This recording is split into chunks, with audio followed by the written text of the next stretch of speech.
Hey guys, happy Friday. Welcome back. A lot of you guys just saw these two faces earlier today, and I asked the question of, I actually, with Javi and Eric talking about doing this, I was wondering who was actually going to show up on a Friday afternoon before the holiday weekend. And right now we have 0 people watching. So that gives us an idea. Actually, we got 13 watching. So Javier, welcome to the show, my friend. Thanks for being here. Appreciate the collaboration video earlier today. A lot of people commented, enjoyed the ragging, the first couple of minutes of me bagging on you before you just happened to pop in there. That was funny. Yeah. Well, can you display our names on StreamYard? Because I think you got my name incorrect. Do I? Hold on. I don't even have it up there. Oh yeah. Let's put it up there. Just want to make sure you got that right. Yeah, no, I got it. Here we go. All right, thank you. Kyle Seagraves. Kyle Seagraves. That's my name. That's perfect. We're going to leave those on there. Thank you. For those that don't know, Mr. Kyle Seagraves on the other side, he's almost at 100,000 subscribers. So if you're watching my channel, you don't know Mr. Javier, go check him out. Hit that subscribe button. Get that guy to 100,000. He's so close. And that's such a big milestone, man. Congrats. Just right before 100,000, I've gotten the slowest months of my life. So I was like, for some reason, it's been the hardest number to get. But once I'm there, I'm just going to keep on going. No, that's it, man. One. You've been putting a lot of good content out. So I think that's going to get you up there. My numbers have dropped as well. So I don't know if it's a YouTube thing or if just my content sucks more now than normal. Or we're all there together right now. So yeah, man. So I got a couple people in here saying 2 of our favorites, talking about the only 2 channels that they watch. So appreciate you guys checking in now. You probably see a lot of these names on your channel too when you do feeds and people commenting on videos and what have you. So practitioner, let's go. So she's got a question. You want to answer some questions as well, Javier, and jump into some of this stuff? Sure. All right. So, there's only part of a question here, but she's mentioning buying an investment property or keeping her home as an investment property. She's in Houston Heights, it looks like, but I want to later buy a dream home, refinance into conventional. I only use VA once. So in order to use VA again, you're going to have to refinance the property that you're in now into a conventional loan, at which point your entitlement on your VA loan, you should get that back and you should be able to purchase again as a primary residence for your next property. But if you're trying to purchase the next property, you can't use your VA loan to purchase that one, only as a primary. You could use a VA again, but you just have to not have a current one, right? Correct. Yeah, you got to pay off. And then it's like less convenient. It's like not as good the second time you use it. Actually, you can get the full entitlement back on the second time. I don't know what the limitations are. I know the first time, again, typically having a lender on here is good for this sort of thing. But, I know you can get full entitlement back so you can purchase again at 100% financing using VA. I'm just not sure if there's any loan limits or anything on the second time you use it. I know on the first time there is not. So that should help you there. So Patrick is asking a little soon for a second date, Javier. So it took us like 3 months to get this date on the book. So I'm like, yeah, I'm sure Jeb was like this real estate machine. And I'm just like, what? So he would try to keep reaching out to me and I'd be like, yeah, man, sure. And then he'd be like, okay, so we're going to reach out this day. Yeah, man. And then I'd be, how about 3? And then it'd be 5. Oh yeah, 3 o'clock was fine. How about 4? And then we try the next day and it was terrible. Yeah, no, it's, when you're messaging through Instagram and then through all of these different platforms, dude, it's hard to keep up. And I have to apologize to people as well, because people, message me on all these different platforms because they find my name on whatever, and then they'll message me there and I'll read it. And it might be 9 o'clock at night. And I'm like, you know what? I'm not going to respond to that until tomorrow. And then 3 days goes by and I finally look in there again. I'm like, crap, I never responded to that person or what have you. So same. It's easy to do. Problem. It's easy to do. Do you use Nightbot on your live chats, right? I do, yes. Dude, hilarious. Some of the asking the viewers if they want to dance because they used too many emojis on the thing, like getting ready to boot them. The default one. I can't get rid of this green thing on my glasses. I don't know what the hell's going on. Do you see this? I do. Yeah. When you do, you're I clicking know on I've never something and it had this goes away. problem before. What are you looking at, dude? I don't know. What's you? Your OnlyFans. I don't know. I'm just kidding. I don't know. So I'm gonna just try doing this. Take out my glasses. Screw it. There you go. All right, cool. There you go. And just look down Yeah. like this.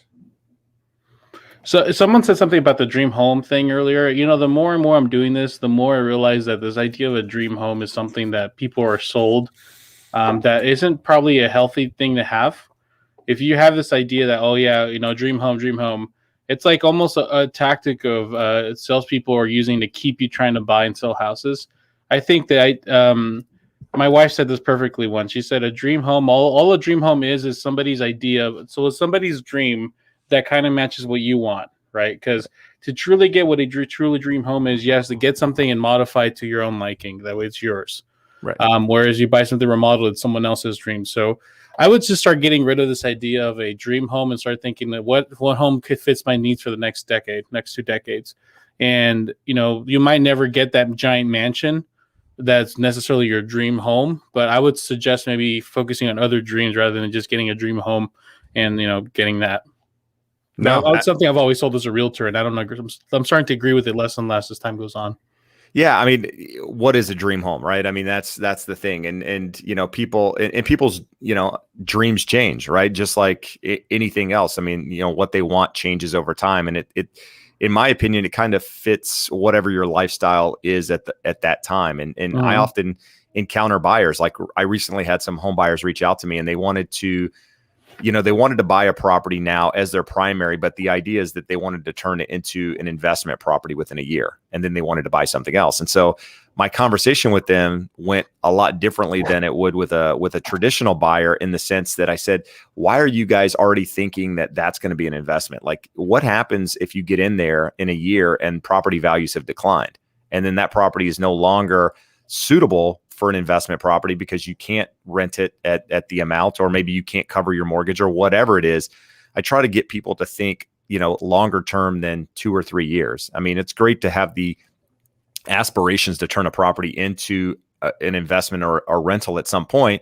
But I tell, you know, if you're buying something now, buy it with the idea that you're going to be there 3, 5, 7 years, you know, and so if that means if you're single right now, you know, maybe not buying a studio, maybe buying something a little bit larger so that you can grow into it. Maybe you end up with a wife, a girlfriend, kids, whatever the case is, because people put themselves in these positions where, you know, that property that they're looking to buy with what fits them at the moment, you know, with life changes and what have you, may not fit them in a couple of years. And, you know, because values have appreciated so much recently, people now have this idea in their head that it's going to continue like that, and they're going to be in a position in a year to need, you know, sell that property or rent it out or what have you. And I think that's one of the struggles that people have to get over, that, you know, what you've seen over the last 12 to 18 months isn't realistic, and likely not to, won't continue moving forward.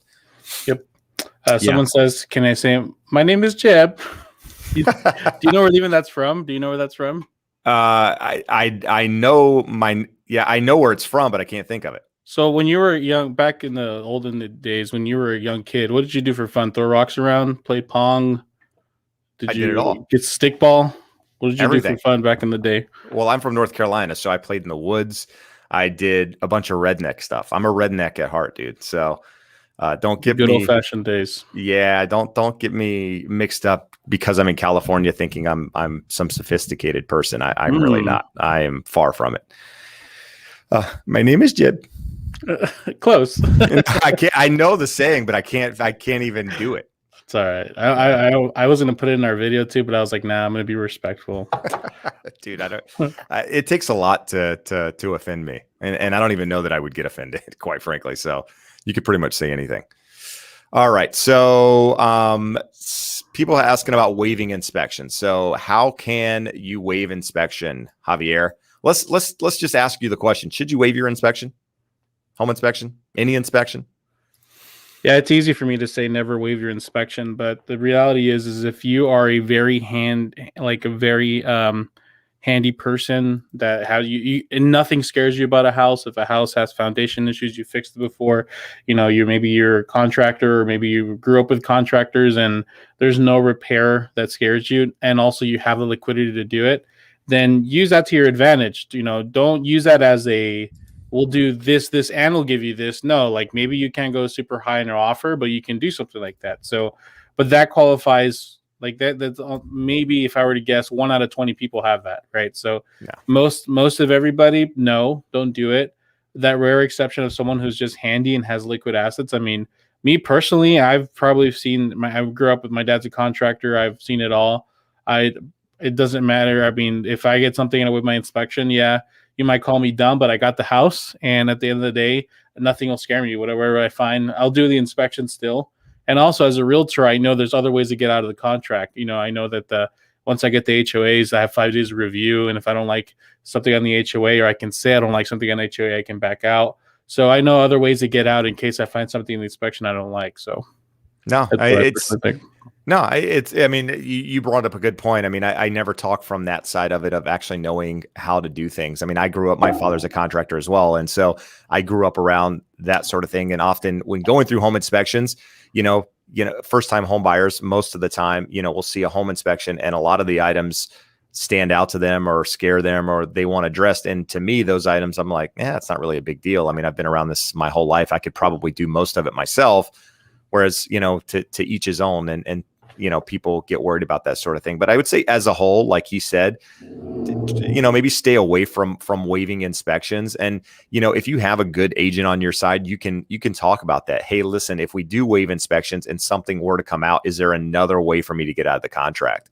And if you're working with a great agent, somebody experienced, chances are they have, things that they can do to potentially get you out of the contract. But you need to know that going in, right? There's always that opportunity that if somebody wants to press it, that, you could put deposits at risk and that sort of thing if you do decide to waive it and then come back. So yeah, you can always shorten it. You can do other things and not have to waive it completely. Yeah. Just make sure you're doing your due diligence, if you will. Let's see here. So Ron would like to thank you for taking off your glasses. He was getting creeped out. Not sure what happened there, but your glasses are back Ron, on now. Put a shirt on before you talk about creeps. Look at me with those sunglasses that are too small for your head and no shirt on. Come on, bro. Jesus, what is going on here? I'm one of those YouTubers that, like, Mercy, my wife, is always just like, get off your phone. Because if I get someone talking crap about me in my comment section, I'm always on there just like, all right, first of all, and I know I shouldn't, but I can't help it. I ignore it. My wife's like, I don't know how you don't comment or don't say anything. And I'm like, I don't know. I move on. She's like, you don't delete it? I'm like, no, I just leave it up there. I'm like, whatever happens. I don't know. I like to get in fights. I grew up on novellas, which are basically like soap operas. So yeah, I still got that in me. Too funny.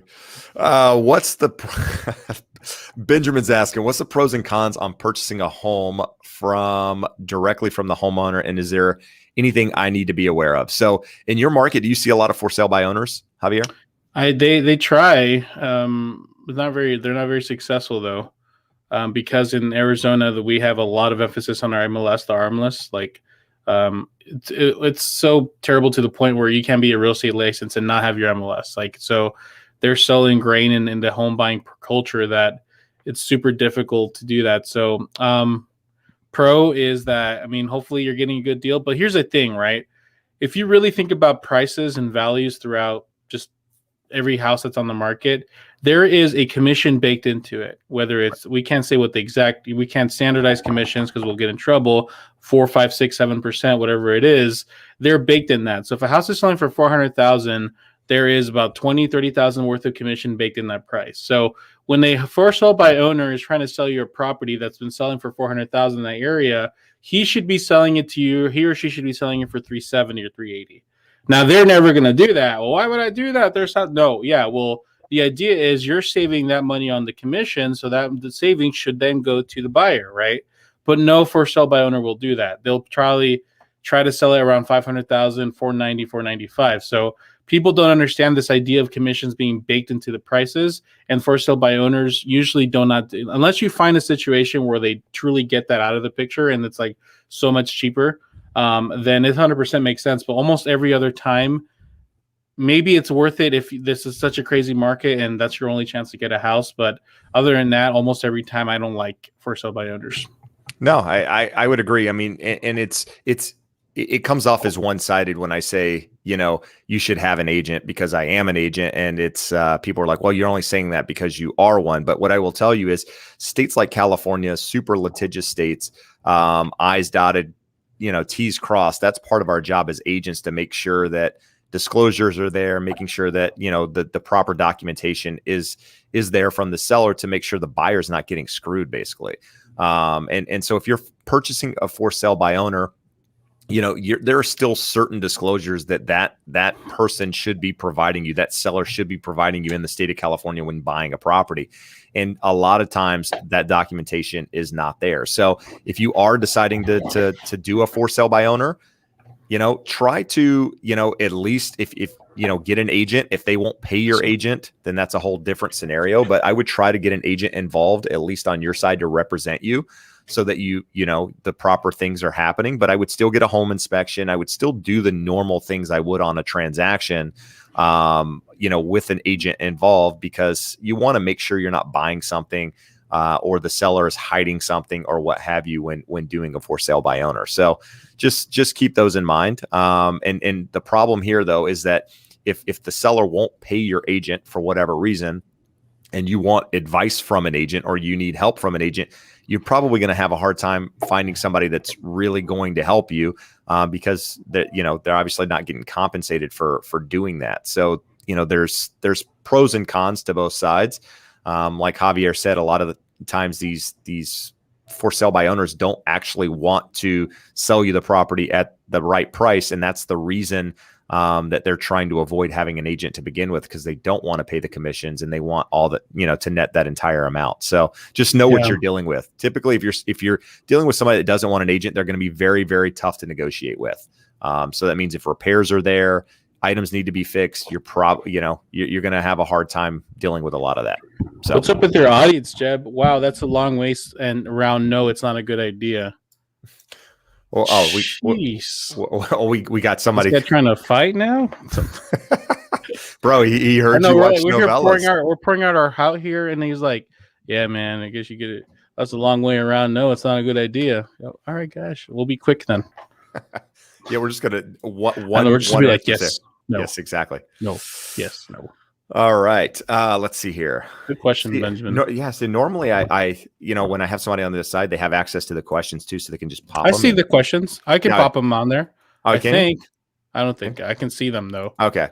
Well, if you see something you want, then let's. You're in charge right now. You're the captain. No, dude, I don't like to be the captain. I'll sink this ship. Captain, my captain. All right, here we go. So we got a question. We're going to have some loan questions because obviously they come up quite a bit. So we'll see if we can address them. 2 years post Chapter 7 BK, can you expect smooth sailing as long as credit scores are high enough? What should I be doing to get myself ready besides rebuilding credit? Can I get competitive rates? So 2 years post Chapter 7, I think your only option is FHA.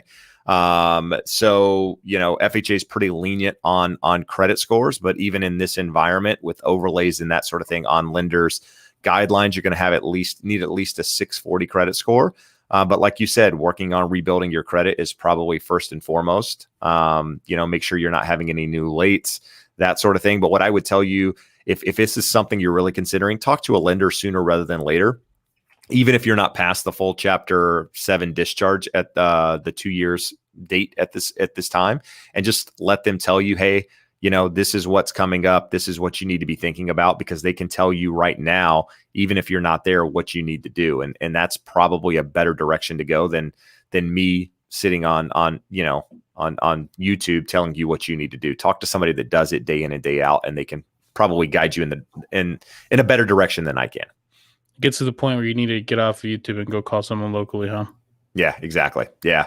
Talk to somebody. And if you don't have that contact, reach out to me directly. I'm happy to put you in touch with somebody that can help. Here we go. Do you recommend making extra payments on a mortgage? I can pay 1.5 current over. So current mortgage looks to be $4,100 a month. They can pay an additional $1,500 a month and wondering how much difference it makes if you plan to sell in 3 years anyway. So what are your thoughts, Javier, on paying down a mortgage versus just paying what's due every month and, leveraging the bank's money, if you will?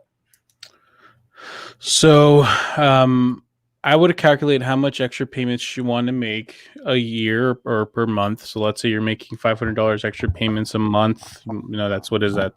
$6,000 a year. And look at your long-term plan. And then also in a separate sheet, look at how would that look like if you don't have a retirement plan. What if you put that $6,000 into a 401k, right? If you don't have an IRA or a Roth IRA or something along those lines, or simply just investing in some other thing. So right. I'm a fan. I mean, maybe if you would ask me that a year ago, I would have been like, yeah, pay your house out. But you have to diversify. And a lot of people in my position who grew up lower income or middle class, lower class income, we were not told to save. We were not told to invest. We just told to buy a house. So I would, if your house is your only investment, I would consider, instead of making extra payments for my mortgage, maybe starting a 401k or starting a Roth IRA and maxing that out and using that money to max that out. If your retirements are maxed out for the year and you already are putting money, through into the stock market or a very passive way or other ways, then at that point, maybe we can talk about starting to pay off your house. But I would make sure that you have, just have everything diversified, because I made this example earlier, and I hope I'm not talking too long for the person that was here earlier. I apologize if this is too long for you. Bro, you talk as long as you want. If something happened to us today, that happened to me right now, I didn't have any retirement accounts or anything like that. All I would leave my kids is this equity in this house. That means they have to sell it, so that way they would be homeless but have a lot of money. So just make sure to diversify. It's not just as easy as, should I pay my loan off sooner? We know Dave Ramsey loves to make people feel bad about having debt. It's okay to have some mortgage debt. Use that extra leverage to maybe invest in other things. No, I agree with you. And we're going to just drag this on just because we can. Just to piss them off. Yeah. So, yeah, I mean, what I would tell you is exactly what Javier said. I mean, if you were going to take that $1,500 additional a month that you have, if you're going to just blow it, then yeah, put it into your house. It's a forced savings. You're going to get it back in 3 years when you sell the property. But since you're planning to sell the property in 3 years anyway, there's no sense in paying off the mortgage, right?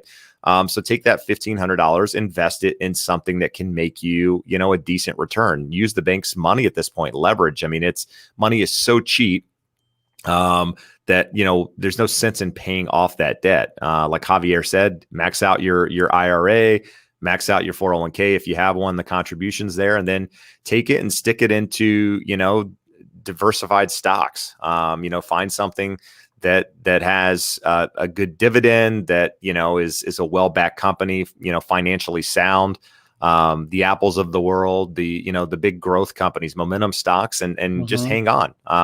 And, obviously at some point in the future, you'll have some capital gains or something if you sell that you'll have to pay off. But you would have more or less the same thing in your property. So I just say no sense in paying off your property because you plan on selling it in 3 years anyway. If you said you were going to hold on to it forever, I think it might be a different discussion. But even then, money's so cheap that I don't know that it makes sense. We don't know how the markets will look in 3 years either. And yeah, that interest, I mean, it's good to over a long period of time, but handling it in a short period of time, you won't see that big much of a difference. I think we've gone too long for the guys, so we should probably move along. Yeah. All right. So we'll go with Peekaboo Daisy.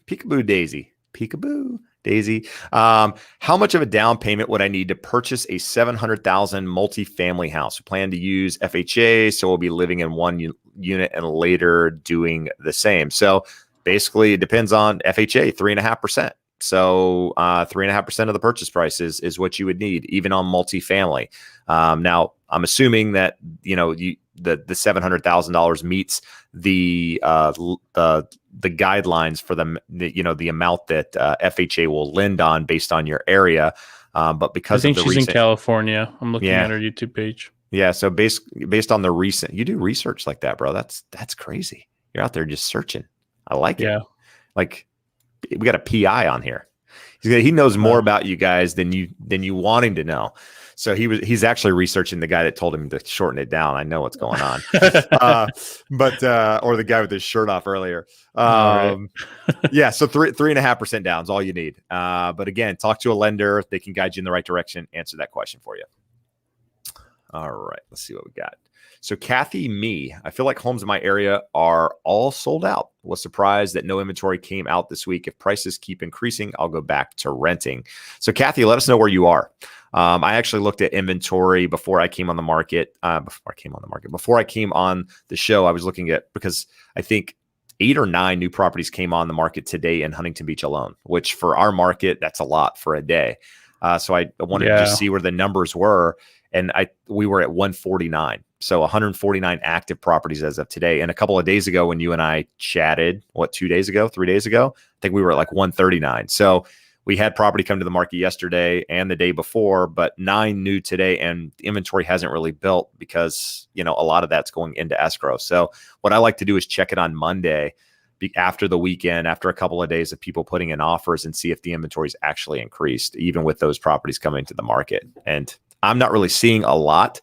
Whatever I'm seeing come to the market is going into escrow, so inventory is not really going anywhere. But I am having people comment on my videos and tell me I'm wrong all the time, that inventory is increasing. So there's a good chance. Yeah, I mean, that's subjective, because in Phoenix, we've gone to huge increases last week or two. So it's just totally depending where you are. It's certain, every market's different. I'm surprised I'm getting a lot more. When we did that video together, I was surprised to see over 6,000.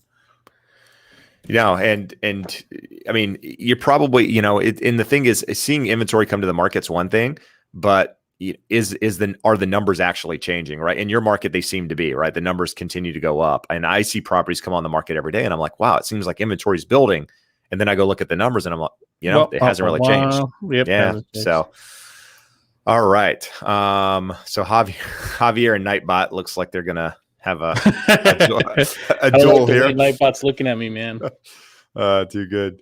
You guys are boys. Let's see here. John Pham giving us greetings from Miami. What's up, John? He's always around. He's cool.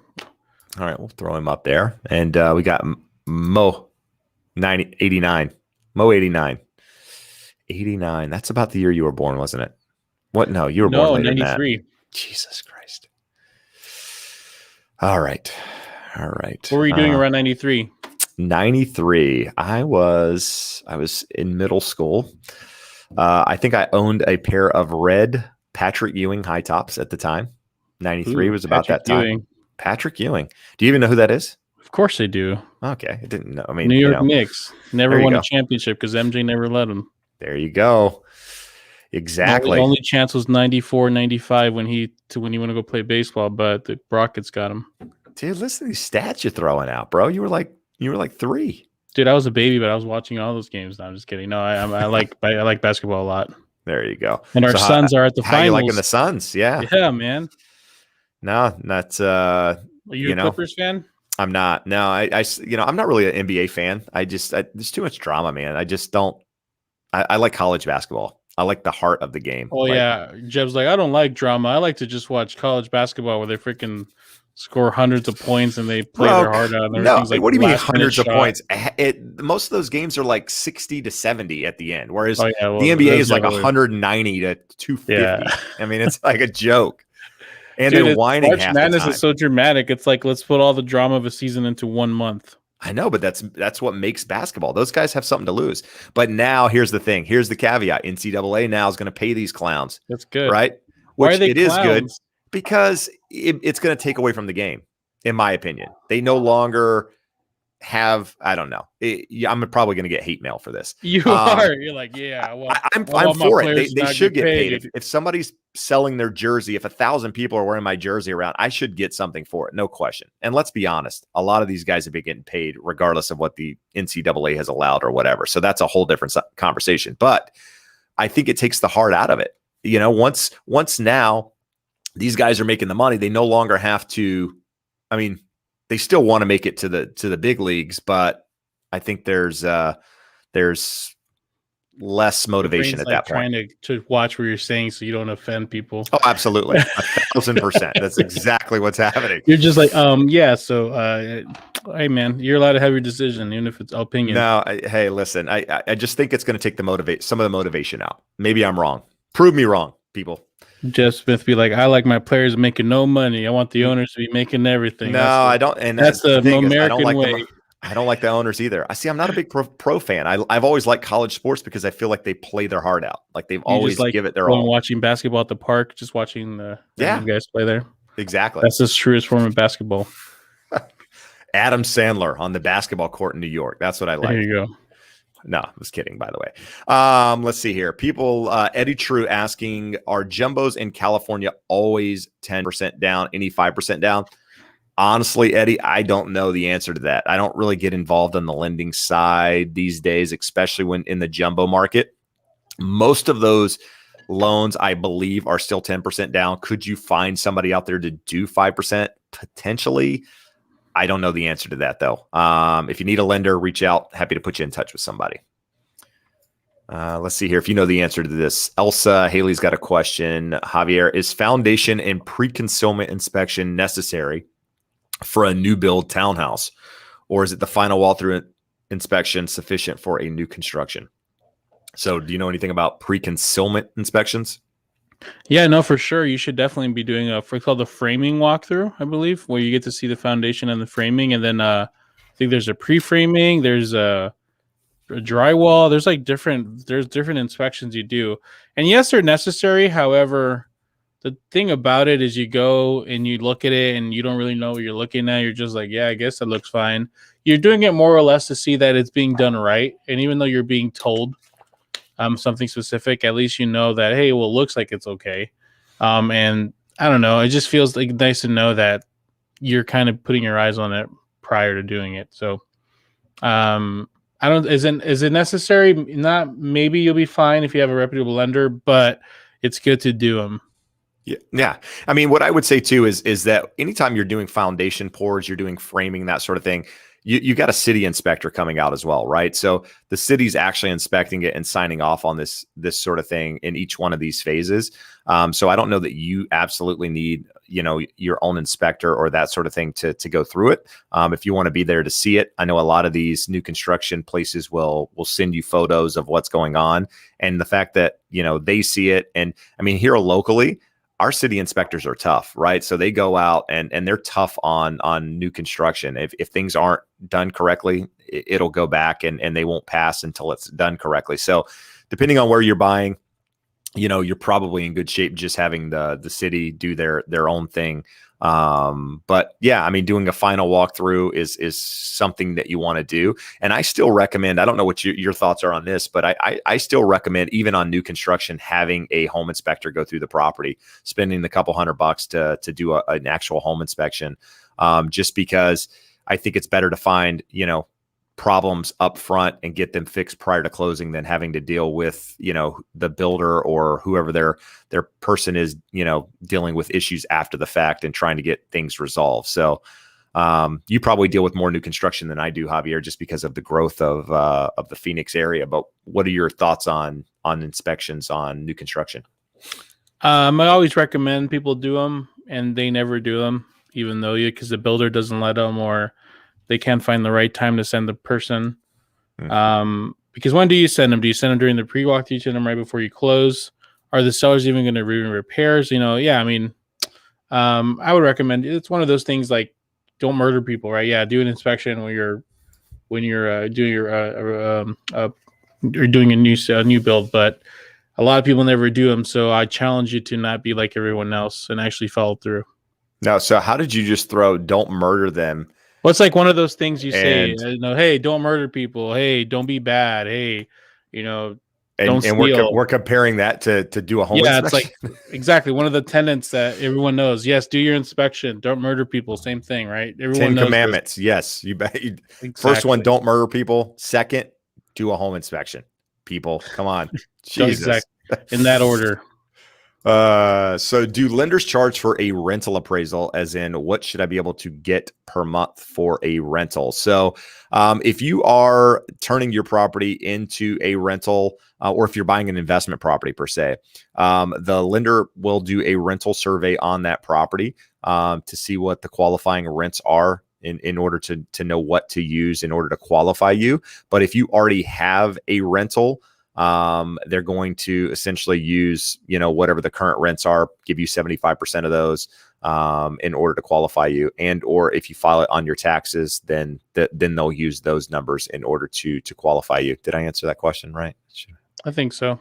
Yeah. I mean, but they don't charge you for a rental appraisal. So there's no appraisal done unless you're actually buying the property as an investment property, at which point you'll get a rental survey. And yes, the appraiser will charge you to do that rental survey, but it's part of the appraisal, part of the appraisal process. All right. Oh, here you're going to love this one. Kevin says he owns a single family home in NorCal. The home has central heating, but no AC, Javier. Your pet peeve. Would installing an AC? I don't get it, man. No, and in NorCal probably less necessary, just because I think it's a little cooler most of the year. But yeah, for those of you watching, for whatever reason, if you didn't see video that Javier and I did earlier, we went through markets and did some looking at different properties in California and what have you, and one of his wants in a property was an AC. And the reason for that we even had to have that discussion is because a lot of properties here in Southern California don't have air conditioning. It was built in the 60s and properties that were close to the beach or closer to the beach. The idea was that, you got the breeze off the ocean and then it was cool and you just got the breeze and it, there was no real reason for it, but call it whatever you want. It's hot and there's like 3 months out of the year where you need air conditioning. So it's a must. But the question is here, would installing an AC increase resale value? I would say not necessarily the value of the home, but the desire for someone to maybe offer a little bit more, or you versus someone else, one that has AC, one that doesn't, it might set you apart, right? Because most home buyers these days do want air conditioning. And so if one has it, one doesn't, they're both equal price. The chances are, one's going to move towards the one that has air conditioning, but your property's not going to be worth any more, on an appraisal from an appraisal standpoint because it has AC.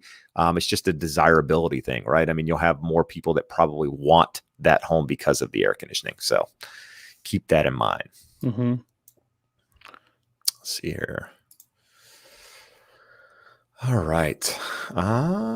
So Benny has an unpermitted ADU studio on his property. I'm assuming she. Can I rent it out and live in the main house? How would I write it down when paying taxes on the income? So do you have ADUs? Are ADUs allowed in your market, Javier? I don't really encounter them. That's an accessory dwelling unit, right? Mm-hmm. What defines an accessory dwelling unit? I know what studio is, but what makes it an ADU? Here in the state of California, there's certain guidelines for them now, right? So about a year ago, maybe 2 years ago, the state allows ADUs. So it's basically like a small unit on a property, and there's certain specification that actually qualifies it as such.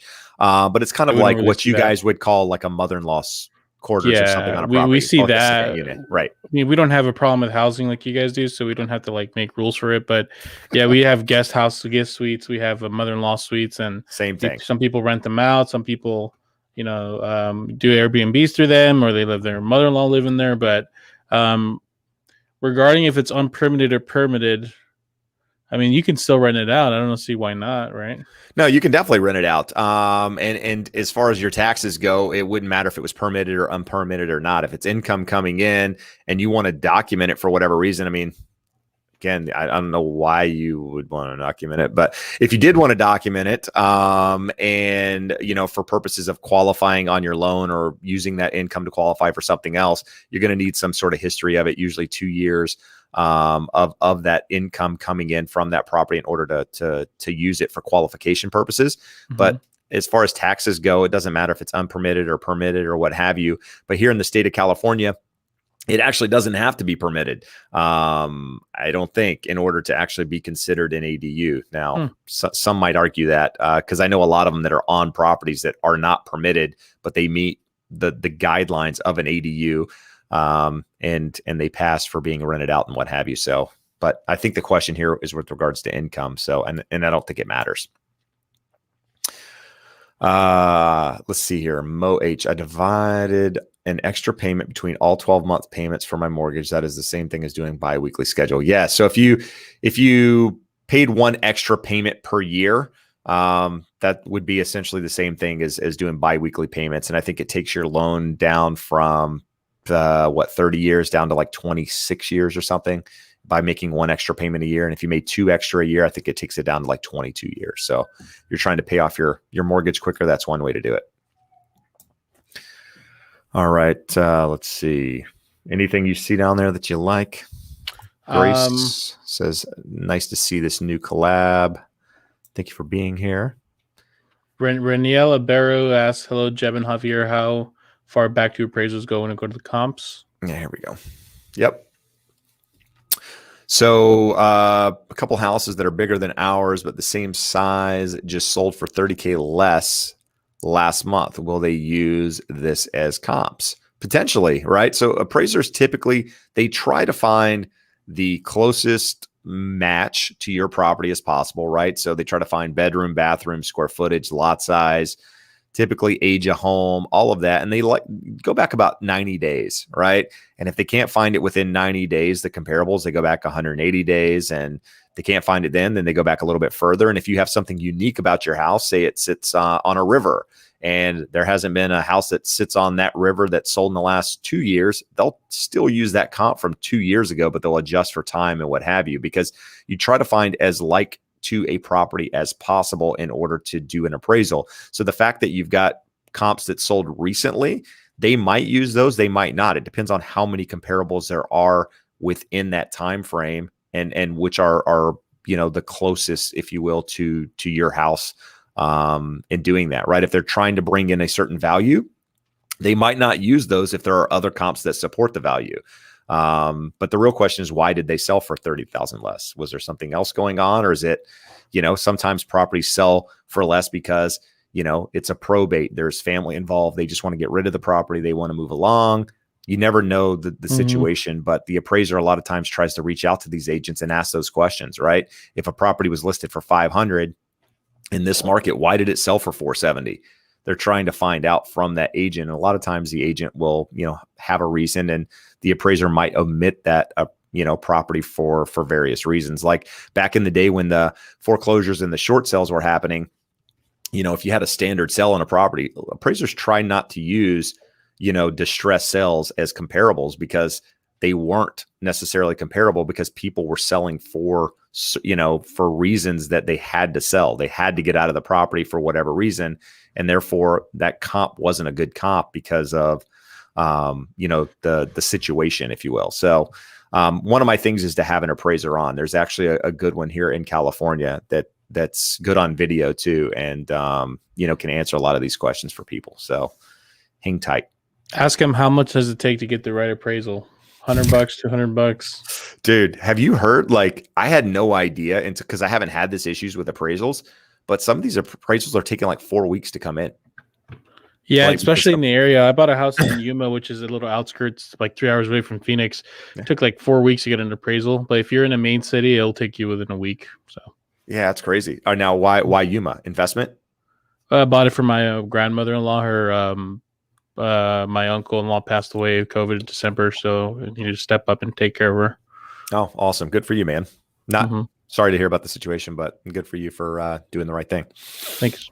Yeah, no, I ask about Yuma just because a lot of Californians obviously go there for not much baseball to do, and a lot of sports. Yeah, a lot of sports, especially over the COVID year. All these people went to Yuma for baseball, like half of Southern California, because that's the only place they could play baseball, because here locally you couldn't do it. Let's see here. Grace is asking, do we have any update on lumber prices? So I know lumber prices the other day had dropped down. They were like $736 board per foot. Let's see what they are at the moment. I haven't looked at them. Yeah, I mean, it's continuing to drop. Let's see. Here's a problem with this is that, do you really think builders are going to start reducing their price just because lumber's cheaper? Absolutely not. No chance. So I don't know why people are holding on to this number with such like, yes, lumber prices going down. No, that just means the builders are still going to sell their house for the same price it is now. They're just making more profit. 1,000%. So that's not something you should be really looking at and looking forward to. Yeah, no, but Grace, I know she's buying new construction up in Northern California. You probably find, I mean, it went up just a little bit. from the other night. I think we talked about it on the live on Wednesday. At that time, I think it was 737. Today it's 787. But again, we're way off where the highs were. The highs were at like 17 something. I mean, we're considerably lower than we were, but higher than when we started 2020. So, prices are easing back down. I think the trend is down at the moment, but who's to say what's going to change there? So C. Chester asked, who's liable for unpaid water bills, the home seller or the home buyer? So it's like one of those questions you get in a real estate exam. Yeah. Yeah. What happened first, the chicken or the egg? So here's the thing. If you're buying a property and the water is getting transferred into your name as the buyer, then essentially you should be responsible for the water bill going forward at that point. You shouldn't be responsible for any past due water. And when the seller closes their bill or what have you, then they should be responsible for that. So I would say whoever lives in the home, owns the home at that time, is the one responsible for paying that. The water company shouldn't charge you as a buyer for past due water. And if you're the seller, the buyer's not responsible if you have unpaid water bills. So I've had that happen before, though, and they do make your life a living hell when you try to turn on your water. They make you jump through their hoops. They don't make you just do a phone call. I had a client that it turns out that the seller was past due, and we didn't find that out until after closing. So the city was like, okay, fine, you can start your water here, but they made them jump through a lot of hoops. So yeah, you might have to show documentation of the transfer of the property, because what they don't want is for you to basically say that you're a new owner and then, the water bill starts over and there's no documentation, right? Because people would just continue to transfer the water into somebody else's name and then not pay. But you might have to provide documentation, some sort of grant deed or closing statement showing that, you actually are the new owner of the property. And or that's if rare you're when selling that happens, property, though, right? That doesn't happen with me that often. I've actually never come across that. So seeing that is new to me. Let's see here. So Melissa Rowe is we want to buy, but feel we would be much more comfortable a year or so out. However, concerned about prices increase in San Diego, Riverside County. Better to try and get in sooner or wait. So I would ask you, why do you feel more comfortable waiting a year out? Like what makes you think a year out is going to give you, So watching your videos, you're talking about the housing crash every day, man. Hardly. So here's what I would say. I would tell you, Boise, Phoenix, and San Diego were the three highest appreciating markets in the last year. And so, San Diego increased like 20%. I don't think that you're going to see a lot of change in that market. Now, as more inventory increases, obviously that appreciation is probably not going to be 20% or any longer, right? It's going to come down. But I don't think you're going to see it go the other direction, right? It's not going to go negative. You're not going to see a decline in prices per se. You're just going to see less appreciation, less craziness, probably more realistic appreciation, 3, 4, 5%. So I would tell you, if you're comfortable with the payment now, it makes sense to you now. You're not stretching yourself. You have savings. I would tell you, I think sooner is better than later. Clearly not knowing the future, but if you're stretching yourself, you don't have the down payment, you're having to borrow, you're having to, rob Peter to pay Paul type of thing to get it done, then I would say wait until you're more comfortable with that situation. Like you can't be house poor, right? You can't live everything you do to pay your mortgage payment. You're going to be miserable if that's the case. And that doesn't matter if it's now or a year from now or 5 years from now. I mean, if that's the case, don't buy a house. Try to create your nest egg in doing something else. Anyway, there we go. Let's see. I'm trying to find something here. All right. So question from Judy's Workshop. She's from New Jersey. Mother-in-law is gifting us the closing cost. They have their down payment. How long before closing does the lender need proof of these funds? I don't know the exact timeline, but they're going to need them in order to get the docs out, right? They're going to need them probably sooner rather than later, and they'll need a gift letter. They'll need a copy of those assets, where they're coming from, and likely the transfer into your account, right? They need the paper trail of that. So I would say, as you're starting to get in the process of your loan, that question is a lender question, right? Ask your lender, how soon do you need this documentation? But it doesn't have to be seasoned or anything for any period of time. As long as you can paper trail it, you should be fine. Javier just became a member. Look at that. Yeah, guy. I'm looking at your perks. What, dude? I haven't updated that. I need to update that whole thing. Priority access answers, exclusive access to past live streams, custom emoji. I want some more perks, man. What do you want? Name it. Do I get your personal phone number? No, you don't. Actually, it's all over the internet. All you got to do is look. You're not at the point where you have to get rid of your phone number yet? No, like the Kyle move where I've got like a number that I hand out to people. I wouldn't even want that. Dude, Kyle gives out his phone number to everybody. When we were out here traveling, he was just every person he met. Hey, here's my phone number. Here's my phone number. Here's my phone number. It's like, Kyle, you got to stop giving your number out to everybody, man. Too funny. I couldn't, I hate texting to start. I mean, I realize it's the easiest form of communication, but it is so direct that it pops up and you feel like you have to respond. You know what I mean? Like, people send me a voicemail. I don't feel like I have to respond immediately. Someone texts me. It's because I'm so anal, like with, structure and all this stuff. I can't have like 50 text messages sitting in my text thread. Like, when I'm done with the text, I archive it. Right. So only current conversations are going on in my text thread at one point. So if I have a bunch of them in there, dude, it's game over, like overwhelming. Anyway, too much information. Here you go. Javier, listing price in Southern California is actually the starting price. Is that the same for Phoenix? Meaning that the price, that's just the starting bid and people will go bid higher than that? I think that's what he's saying. I think that's how it's always been. I've always told my buyers that listing price is just the idea of what the seller thinks it's worth. But yeah, no, it's the same way over here. It's never, people put too much emphasis on that number, and people think they're getting a bad or good deal depending if that number is higher or lower. The real value is what a buyer is willing to pay for it. Even the appraisal, I would even challenge that that's not really true value. So yeah, I mean, same thing. It's always been that way. It's what's just a number. It can go up or down from there. It's there's no strength on that, number.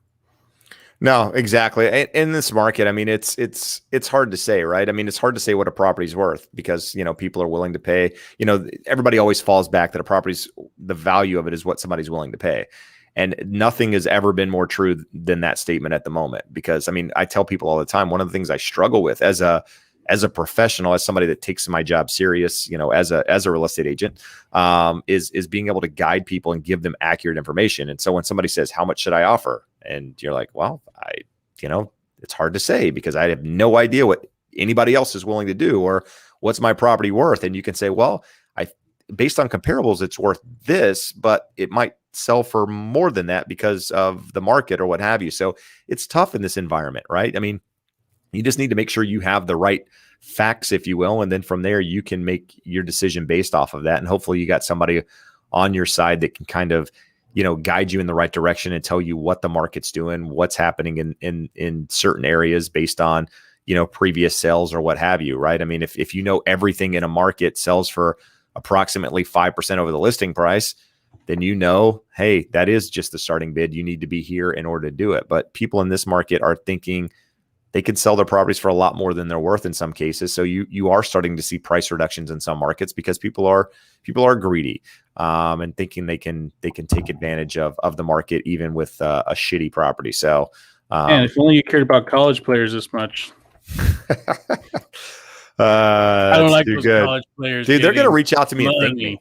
They're going to thank me later in life when they could have gotten more had they played harder in college. Now they're going to get less money. They're going to get less money because they didn't play as hard. They're ruining the purity of the sport by getting paid money. How dare they? That's not what I said. See, this is how the media is going to do an article on me, and I'm going to be on the front page saying that Reggie Bush should not get his Heisman back because he was paid. And that's not what I said. Jeb Smith.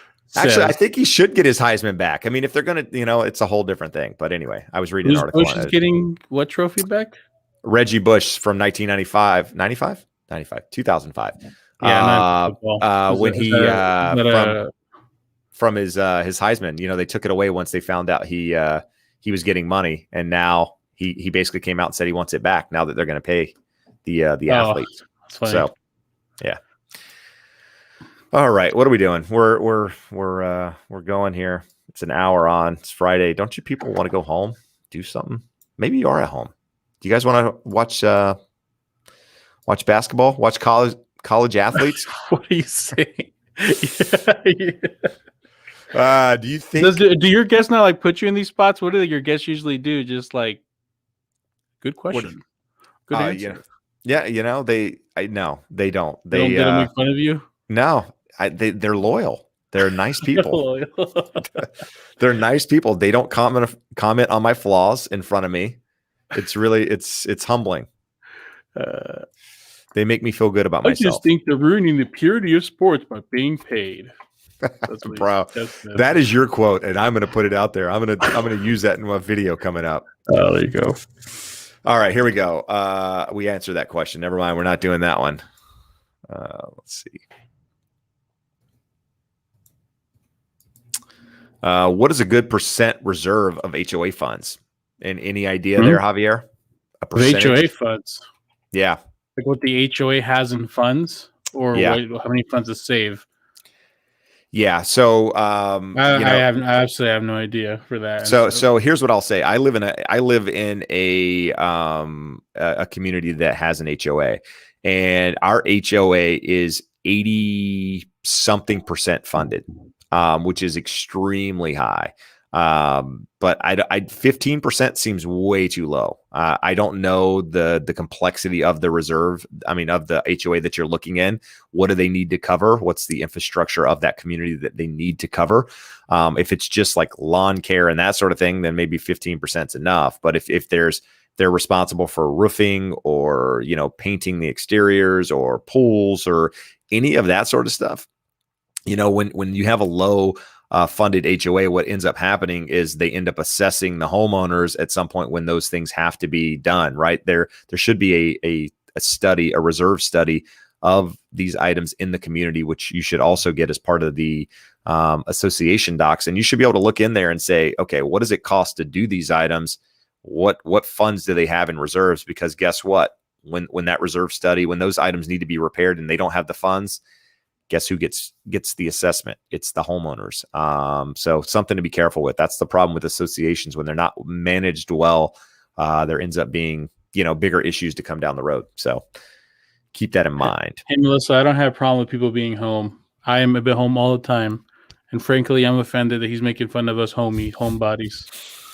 Not only does he not want college athletes paid, but he's making fun of people who stay home. Oh, this is good. This is going sideways. Discover your true colors, Jeb. This is going sideways. What is going on here? What is going on here? Just wait till you're on my stream, man. Can you read this guy's name, please? I'm having a hard time with it. Not Rucku, sir. It's not truck. No, it could be no truck 45 RR. Or it could be not truck you. No truckus. No trucks. No truckus sounds good. Yeah, I have no idea. My brother put his house on the market yesterday at 130, and it was sold the same day. He bought it 2 years ago for 500, put it on the market for 6, and it sold for 8 in Florida. Jeez Louise. Where in Florida?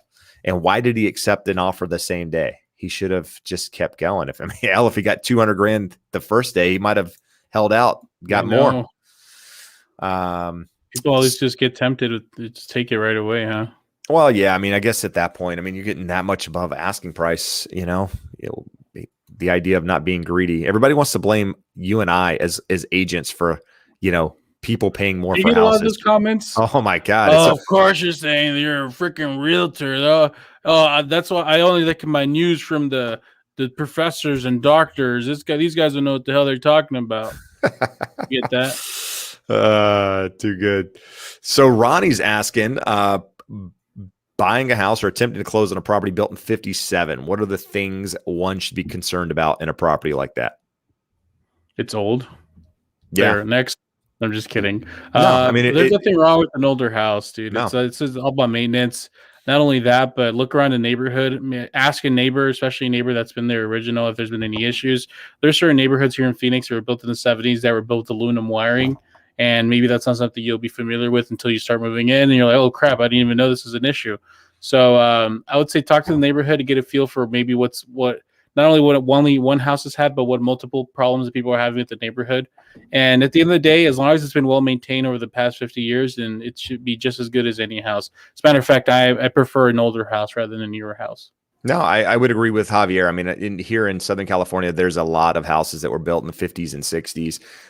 The fact that they've withstood the test of time and are still there is a testament to the construction back then. But I would say, like anything, those houses are typically on raised foundations, right? So you just want to make sure the structure of the house is good.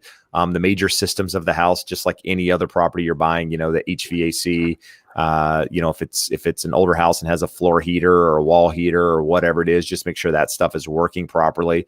And you want to, go through it, water heater, the things that are costly, the roof, the plumbing, that sort of thing. I know galvanized plumbing is one of the things that a lot of older homes have, and potentially rust and issues like that. So just, the major things, the costly things are the things that I would be concerned with. I'd be less concerned about cosmetic things.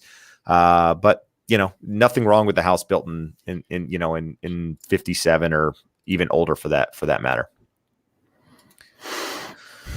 All right. Amen, brother. Amen. Asbestos, lead-based paint.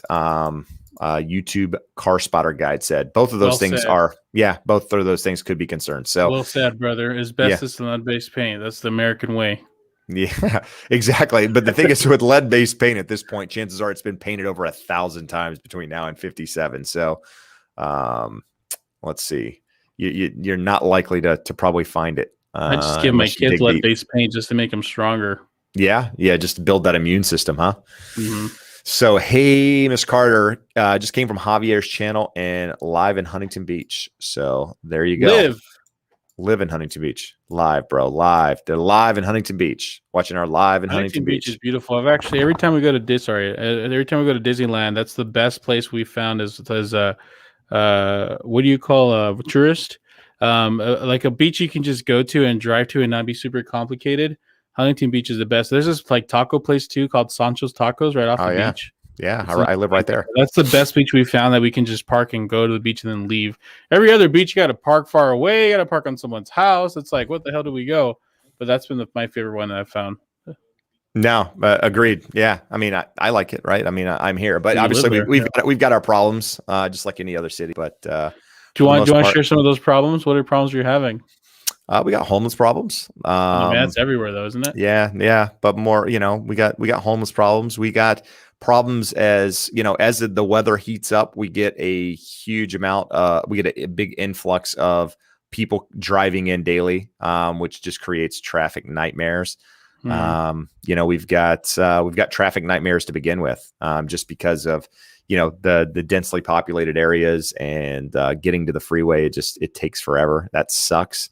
But other than that, I mean, it's good for the most part. I mean, we've got, we're on the news, Why? Occasionally, just to, because Huntington Beach people just don't give a crap about certain things, and so they end up on the news. I mean, you see us a couple of months ago. They had that whole what was it called? That kid did the thing on TikTok. Oh, Adrian's kickback. Did you see that? So this kid posted a video on TikTok and created this following. And it ended up catching on like as a viral thing. And all of these people ended up down on the beach for 3 days and just basically trashed downtown area, all from a TikTok video.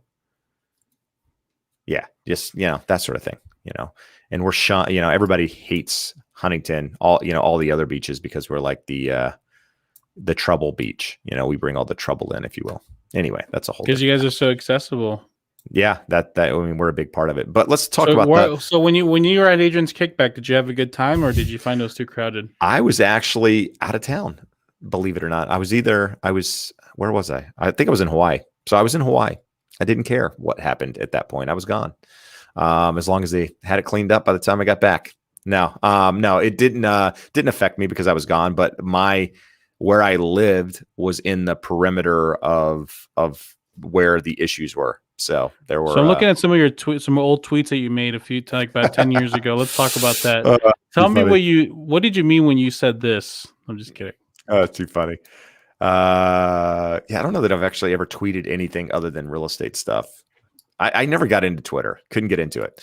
But let's talk about the more important topic here, and that's B-Boy Dragon 25 asking to marry you, Javier. Too late. Too late, he says. Why? So I'm married. People go through multiple marriages all the time. You wouldn't. Hey be man, willing... I don't know how you Huntington. I know you Huntington Beach crazy guys over there do things differently, but not down here. Not down there. Over there. You're not down over there. Here. Down. Yeah, I mean, up here in the heat. We're good. All right, bro. All right. Pedro's Tacos. You two car spotter guys talking about Pedro's Tacos. Pedro's Tacos. Nor have I. Any news on the $10,000, $25,000 tax credit, Javier? We're gonna end up finishing this one up here soon, guys. Zip, throwing it away. Right. Okay. Last time I made a video about this, I almost got canceled. No thanks. Did you really? Yeah, I took my video down, man. I got a lot of flack for it. I decided to throw in some personal opinion in there. People didn't agree with it, and they were being very aggressive, so I took it off. All right, there you go. Hold it out, Jeb. I know you want to say it. Come on, Jeb. Release it. I don't. Let's get to know the real you, Jeb. Come on. No, I don't have anything to say. I just it ain't gonna happen. It ain't gonna happen. I don't even talk like that, but it ain't gonna happen. They're not gonna do a $10,000 or $25,000 tax credit. It's not gonna pass. It can't pass at this point, especially with the craziness. They are having a lot of hard time passing things right now, fortunately. So we'll see. It's only gonna get a little bit crazier, in my opinion, as you start getting closer to midterm elections. But that's a whole different story. Anyway, guys, we're gonna do an hour today. It took me a long time to get Javier on here, and he chose a Friday afternoon. Friday afternoons are meant for margaritas and relaxing, Javier. That's what they're meant for. How's our video doing, by the way? I don't know. What is this obsession with margaritas you have? Dude, I don't know. I felt like you could, Why? Who doesn't like a margarita? Why can I relate to that, Jeb? Because you're Hispanic, bro. You guys created the margarita. Okay. So let me go eat some tacos and burritos and chimichangas. Bro, you already threw out Sancho's Tacos out there. Come on. Don't be going back Sancho's Tacos is in Huntington Beach. I know. But what's his first name? And what kind of food is it? I'm just, I don't know this first name. Yeah, I think Sancho is like, you know what Sancho is, right? I know. It's that guy that leaves my house every day before I get home. There you go. Hey, there you go. There you go. That guy you see on your Ring doorbell every day, leaving right before you get there. It's too good. Too funny. All right. Now my wife's going to hate me. I just don't understand players. Man. I know, right? Does she listen in? No, she won't watch it. She thinks I'm an idiot. Oh, same. Yeah. Same. Every time my wife watches me, she always like, "Hey, so quick little feedback," and she just always gives me feedback on what I could do better. No, for sure. She hates it. But so to kind of build some anticipation, guys, I haven't told Jeb this.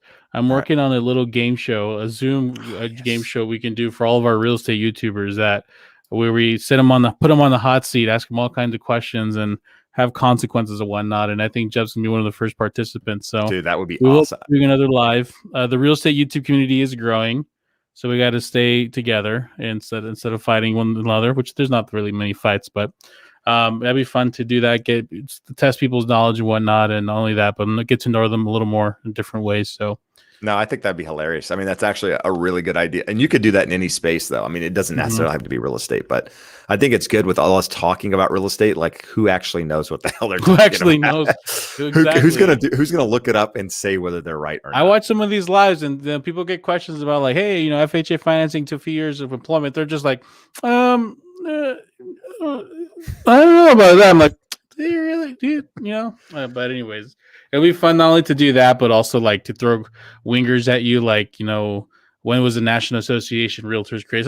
Something that no one would know, but just so you can maybe have like hot sauce or hot chicken wings or something as consequences. It'll be fun.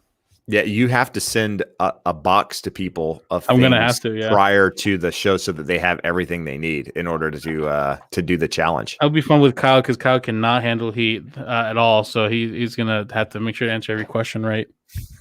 Bro, you start throwing out National Association Realtor dates, we're gone. Like we're gonna go. Like, through when that was the box pretty FHA quickly. created? 1983. No, it's in the 30s. Huh? It was created in the 30s. Oh, was it? That's what I meant. 38. 38. There you go. I There you got go. Yeah, that's it. Yeah. 38. You got it. Too funny. So get ready. All But yes, right. guys, we'll be going live more. So get ready for that. All right, cool. So if you're watching still, go over to Javier's page, hit that subscribe button, get him to 100,000 this weekend. I'm holding out on hitting the subscribe because I actually want to be 100,000. So I'm going to be following it all You're weekend. just holding off because I took like a month to DM you back. Dude, no, I have no grudges, bro. You could, it's all good. You're like, you didn't subscribe. You didn't reply to my DM. Now you're going to do that. Just like these college athletes, man. They're trying to get away. They have everything given to them. Mail. Come on. I'm giving them your address. You people, here's my address if you'd like to send any comments. No, I'm just kidding. But anyway, thank you guys for being here. Appreciate you watching. We will check you again next week. I'm sure Javier will do a live. I'll be back on Wednesday. All right, guys. Adios.